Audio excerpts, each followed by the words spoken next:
Well, to start out, obviously you're going to start with your Start menu, and you're going to go up to Programs, and then you're going to find the folder that says Microsoft Visual Studio 6.0. And this will bring up yet another folder under which you'll find Microsoft Visual Basic 6.0. Now you may have other options here. These are just the ones that I have installed, VB6 and Visual InterDev. Let's go ahead and choose Microsoft Visual Basic 6.0, and the environment will now load and become full screen. The first thing Visual Basic allows you to do is select what type of project you want to create. Now you remember that I just went through the list of different types of projects you can create. You see most of those listed in this window here.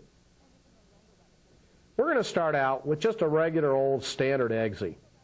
Now the standard exe, if we double click on this, will actually bring us into our development environment. And the first thing you're going to notice is it brings up a project form, and then you'll see different areas on the screen here that let's talk about. The first one is the menu bar. The menu bar is where you will do different actions. For example, there's the File menu that allows you to create new projects and save projects. The Edit menu, which has different things such as cut, copy, and paste. The View menu, which will allow you to bring up some of the different dialogues and the different toolboxes that we're going to be looking at. A Project menu for adding things to your project, and we're going to go through all of this too. So there's many different menu items in this menu bar. In addition, there's also the toolbar area. Now this is generally a shortcuts for things that are in the menus. So we could add a standard project here, add a form here, bring up a menu editor, open a different project. And there's a lot of other toolbars that we can actually bring into our environment. Over on this side, there's what's called the toolbox. Now the toolbox is what you're going to use to build your user interface. There's all sorts of different tools in here that we're going to talk about in just a few minutes. This form here, this is our basic building block. It's called a form, and this is where you're going to build your user interface. We'll put labels and text boxes onto this to build up things that the user can input data into. Way over here now to the right, you're going to find your project window. The project window shows you the name of your project, what types of forms you have, and there'll be other folders here also for standard code modules, class modules, and any other type of entries that you've put into your project. There's also what's called a properties window. Now the properties window allows you to select a particular option like a form, and when you select that, it'll show you a list of descriptions and properties that you can change, and these changes, when you make these, will actually affect the appearance or what this form will actually do.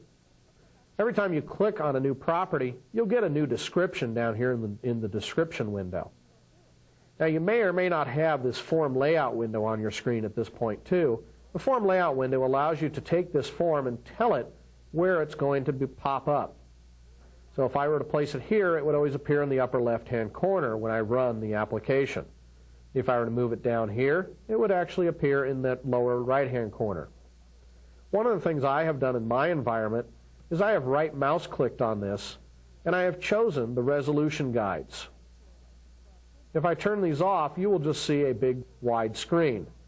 But when you turn the resolution guides on, you can actually make sure your form stays at a certain size to fit within 640 by 480, or I'm running an 800 by 600.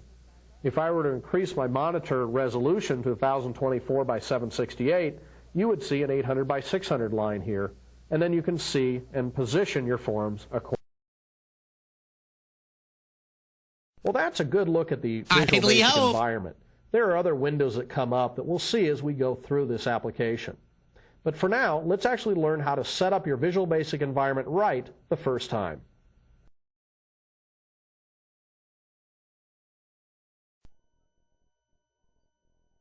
So let's go into the Tools menu, and then we'll select the Options menu item.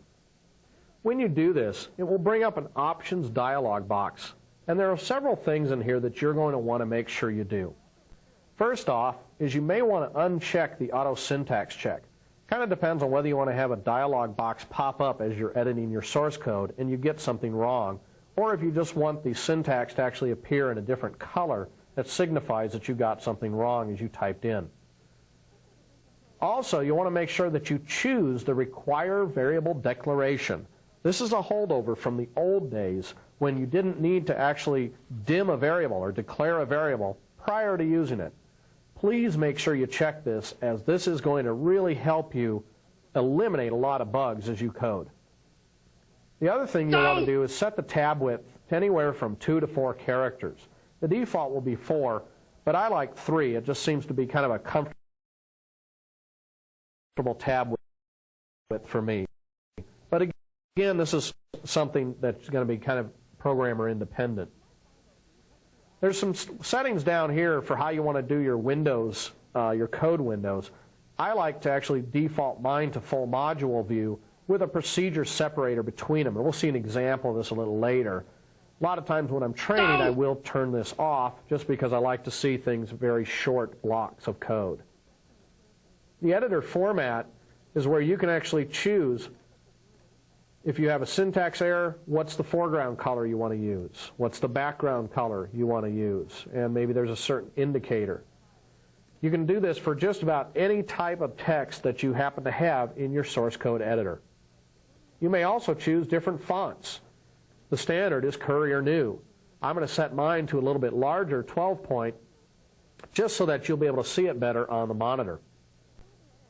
Under the General tab, you'll see a thing that says, do you want to show a grid? Now the grid are all these tiny little dots that you see over here on the form. Each one of these dots is a grid unit, and you'll be able to align controls to that. If you turn this show grid off, those dots would go away when I close this option.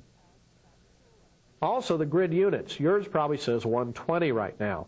What you're going to find is that you're going to want to scale down those grid units so you can make controls actually get closer together. So a good width that you'll find is probably 60. You might want to try that and make sure that works for you.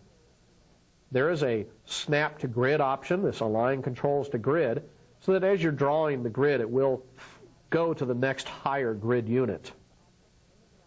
Over here, there's a compile on demand, which basically means that when you run your program, it'll compile as you run the program. If you turn this option off, it will compile the whole program first and then run the program. Now we're going to learn more about some of these other options as we go through. Most of these are pretty self-explanatory, whether you want the windows to dock or not, the Project Explorer and the Properties window. Do you want to have them dockable against the side of the Visual Basic environment? We'll look at some of the other ones a little bit later. Well, we've just made some changes, so let's go ahead and hit the OK button to